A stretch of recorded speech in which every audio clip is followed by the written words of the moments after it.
Good morning. Time check is 4:30 a.m. Ayan, magbiga muna po ka para sa ating mga estudyante. Nakasaing na ako. Ito, magluluto na lang ako ng ulam. Good morning para sa lahat. Magluluto ako ng beef toward 200. Pinagiling ko lang siya. Iba yung kulay kasi galing sa freezer na eh. Tapos konting carrots, patatas. Ayan, yung mga ingredients ko today. Ayan na siya guys. Nilagay ko na yung giniling. Beef.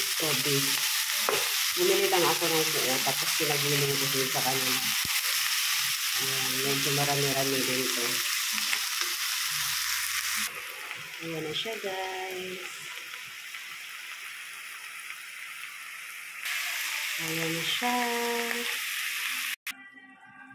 Nilagyan ko siya ng oyster sauce at saka beef cubes. Ayan siya guys. Meron na siyang green peas. Ayan. Happy eating. Good morning.